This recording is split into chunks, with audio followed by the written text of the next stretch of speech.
अस्सलाम वालेकुम फ़ायज़ा। वालेकुम अस्सलाम, कैसी हैं आप? मैं बिल्कुल ठीक। फ़ायज़ा आप कैसी हैं? मैं बिल्कुल ठीक ठाक हूँ। फ़ायज़ा क्या तैयारियां चल रही हैं आज इफ्तार के हवाले से? हमारे पास जो है ना वो बहुत ही अच्छा मेन्यू है।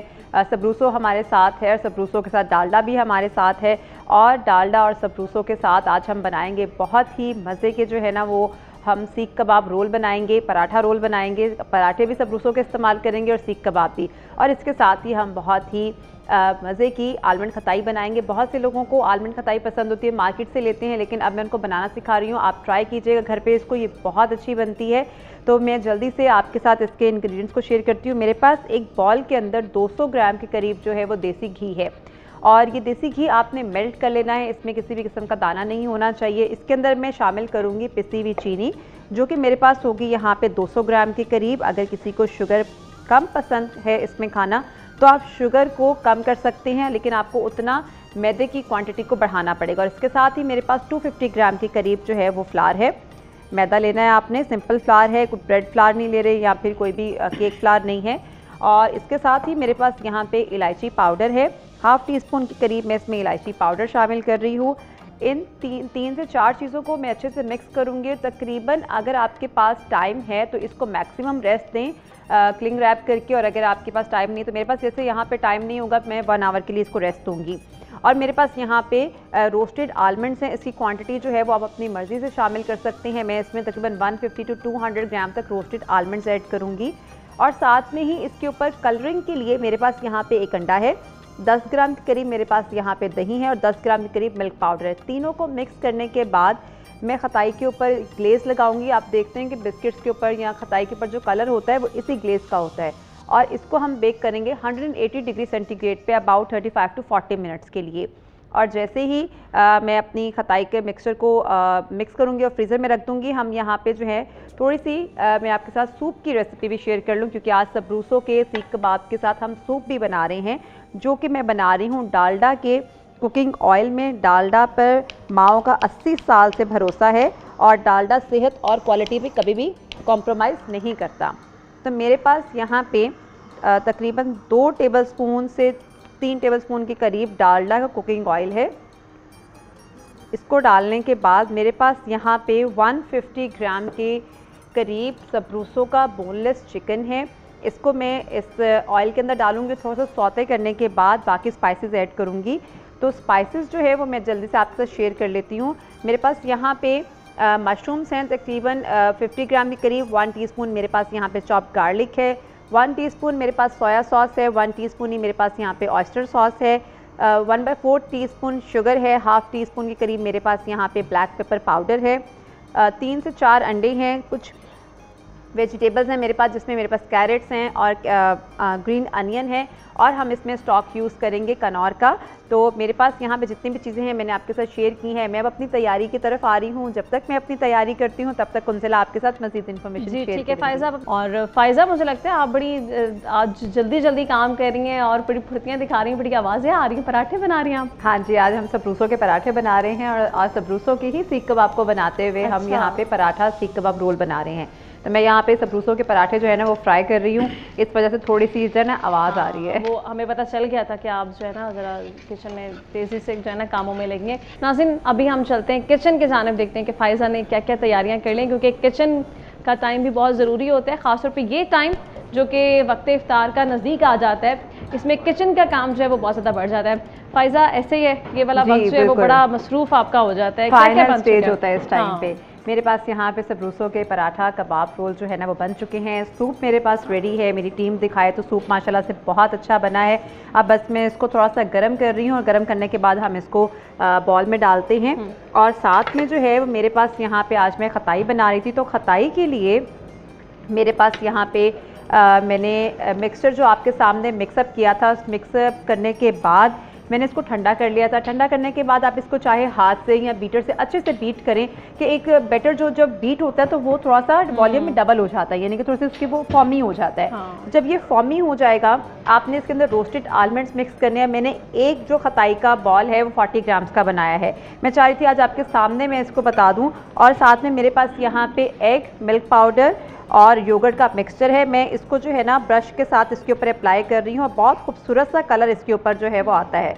उसके बाद मैं अप्लाई कर लूँ इसके वो बेक करने के लिए 180 डिग्री सेंटीग्रेड पे या 170 डिग्री सेंटीग्रेड पे 40 मिनट्स के लिए हम इसको रखेंगे। ये अच्छे से ब्राउन हो जाए। कुछ लोगों का ओवन बहुत तेज़ होता है तो यानी कि उसकी हीट बहुत ज़्यादा होती है। अगर आपके भी ओवन की हीट ज़्यादा है तो इसको 150 टू 160 तक के टेम्परेचर पे बेक होने के लिए रखिएगा। अच्छा, जब तक हम इसको ये अप्लाई कर रहे हैं मैं आपके साथ आज अपने पाइनएप्पल ब्लॉसम की रेसिपी को शेयर कर लेती हूँ। मेरे पास यहाँ पे तकरीबन आधा कप के करीब जो है वो पाइनएप्पल चंक्स हैं और पाइनएप्पल चंक्स के साथ एक टिन मेरे पास कोकोनट मिल्क का है और साथ में मेरे पास कोकोनट मिल्क पाउडर है 2 से 3 टेबल स्पून और साथ में मेरे पास यहाँ पे बर्फ़ है और साथ में मेरे पास यहाँ पे वनीला आइसक्रीम है और सोडा है। आप सोडे की जगह पे पानी का इस्तेमाल भी कर सकते हैं। बल्कि पानी मेरे ख्याल से ज़्यादा अच्छा रहता है, ज़्यादा अच्छा रहता है, लेकिन जिनको टेस्ट ज़्यादा पसंद है वो टेस्ट के अकॉर्डिंग इसको बना सकते हैं। तो मेरे पास यहाँ पे मैं ब्लेंडर ले लेती हूँ और इसमें हम अपनी सब चीज़ें ऐड करते हैं। मैं थोड़ा सा ड्रिंक्स ज़्यादा बनाती हूँ, मेरा ब्लेंडर बिल्कुल जो है ना वो फुल हो जाता है।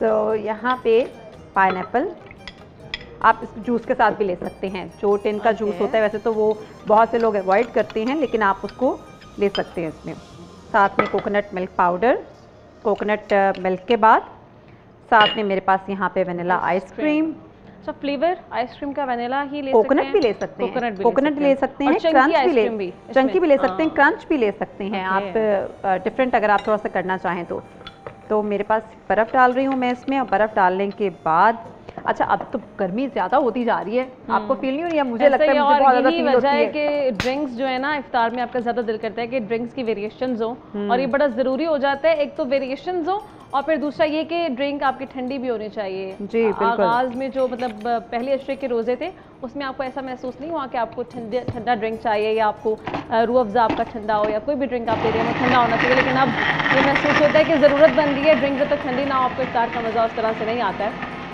और फायजा आपका सूप भी रेडी हो चुका है। रेडी, मेरा सूप रेडी, बस मैं इसको गर्म कर रही हूँ ताकि ये अच्छे से गर्म हो और मैं गर्म सर्व करूँ आपको। अच्छा फायजा, ये कुछ लोग करते हैं कि जब सूप बनाते हैं तो उसको हल्की सी हीट पे ही रखते हैं, बंद नहीं करते, तो ये ज़रूरी है कि आप हीट पे रखें? नहीं, असल में टाइम की लिमिट होती है कि कुछ लोग गेस्ट जैसे टाइम होता है तो वो कॉर्नफ्लावर उसमें तब ऐड करें जब उनके गेस्ट जो है ना वो मतलब ऑन वे हों, तब उसमें ऐड कर दें ताकि उनको जल्दी से उसको सर्व कर देते हैं। अदरवाइज कॉर्नफ्लावर जो है ना वो थोड़ा सा पानी छोड़ना शुरू कर देता है।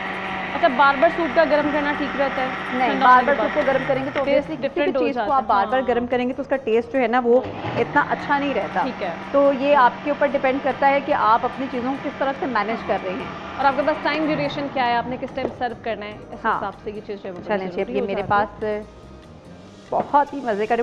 मुझे वैसे कोकोनट वैसे ही बहुत पसंद है और कोकोनट और पाइनएप्पल का जो कॉम्बिनेशन है ना वो तो वैसे ही आउट क्लास है। चलिए, ये जो मैंने यहाँ पे ड्रिंक बन गया है, मैं यहाँ पे सूप को सर्व कर रही हूँ। मेरे पास यहाँ पे बहुत खूबसूरत सा बाउल है और सूप फायजा आपका ना सिर्फ देखने में बल्कि खुशबू भी सूप की बहुत ही शानदार आ रही है और बड़ा मज़े का लग रहा है कि आपने सूप बनाया है। अच्छा, कुछ लोग ये समझते हैं कि सूप जो है वो सर्दियों के ऐसे लोगों के लिए क्या कहेंगे आप? क्यों ऐसा समझते हैं? बिल्कुल भी नहीं। देखें, सूप जो है ना बहुत ही हेल्दी है।